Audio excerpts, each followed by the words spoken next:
Shorts में हमने बात की वामसेफ पार्टी के राष्ट्रीय अध्यक्ष वामन मेश्राम को मिली शास्त्रार्थ की चुनौती की। आप समझते हैं इस पूरे मामले का आधार और इसके पीछे की कहानी।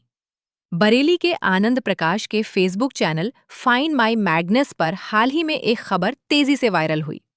वामन मेश्राम, जो पिछले 50 सालों से एक विशेष विचारधारा को लेकर मंचों से मुखर रहे हैं, वे अक्सर ब्राह्मण समाज और हिंदू मान्यताओं को लेकर विरोधी रहे हैं और इन मुद्दों को लेकर तार्किक बहस की मांग करते रहते हैं। हाल ही में नागपुर में आरएसएस प्रमुख को दी गई उनकी चुनौती ने भी खूब सुर्खियां बटोरी थी। इसी चुनौती का जवाब देने के लिए अब सतना के युवा व्यापारी और हृदया इंटरप्राइजेस के संचालक विनय उर्फ बिन्नू शुक्ला आगे आए हैं। विनय की छवि एक सरल स्वभाव वाले व्यक्ति की है, जिनकी पहुंच समाज के हर वर्ग तक है।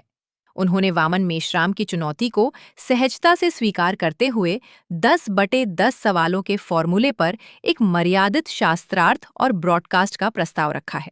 अब सोशल मीडिया पर यह मांग तेज हो गई है कि इस मुद्दे को इतना फैलाया जाए कि वामन मेश्राम को पॉडकास्ट या डिबेट के मंच पर आना ही पड़े। अब देखना ये दिलचस्प होगा कि क्या सतना के इस युवा को एक राष्ट्रीय अध्यक्ष के सामने अपनी बात रखने का मौका मिलता है, या फिर वामन मेश्राम अपनी ही दी हुई चुनौती से पीछे हट जाते हैं। इस मामले पर आपकी क्या राय है? क्या वामन मेश्राम को ये चुनौती स्वीकार करनी चाहिए? कमेंट करके जरूर बताएं। पिछले 50 वर्षों से ज़्यादा समय से ये हिंदुओं को गाली देते आ रहे हैं, ब्राह्मणों को गाली देते आ रहे हैं। ये है वामन मेश्राम, जो हमेशा अपने भाषणों में ये कहते हैं कि SC ST OBC कोई हिंदू हो ही नहीं सकता। तो मैं बता दूं, आप हिंदू नहीं होंगे, मैं हिंदू हूँ, मैं SC से हूँ और मैं हिंदू हूँ। आप हिंदुओं को माने या ना माने, पर मैं हिंदू हूँ। और ये कहते हैं कि मेरी कोई चुनौती स्वीकार नहीं करता। तो विनय और बन्नू शुक्ला, जिन्होंने आपको खुली चुनौती दी है, स्वीकार करें उनसे खुली डिबेट। और कहते हैं कि ब्राह्मण हमेशा गद्दारी करता है। तो आपको पता होगा सुश्री मायावती, जिनके ऊपर एक हमला हुआ था, उस हमले से उन्हें पता है किसने बताया था? वो भी एक ब्राह्मण था जिसने उन्हें बचाया था और उन्होंने उसका आभार व्यक्त किया था। तो बताओ कैसे ब्राह्मण गद्दार हो गया? अगर आप एक ब्राह्मण को लेकर किसी एक ब्राह्मण को लेकर अगर सबको गद्दार कहते हैं, तो मैं भी कहता हूँ कि भीमा कोरे गाँव में जितने भी वो 500 दलित थे, वो सारे गद्दार थे।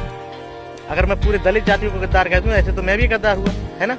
लेकिन मैं गद्दार नहीं हूं तुम्हारी तरह। अगर दम है तो विनय और बन्नू शुक्ला से डिबेट कीजिए, आपको खुली चुनौती है उनकी तरफ से। ये वामन मेश्राम महाराष्ट्र के हैं और ज्यादा से ज्यादा लोग इन्हें टैग करें, मेंशन करें और कमेंट करें।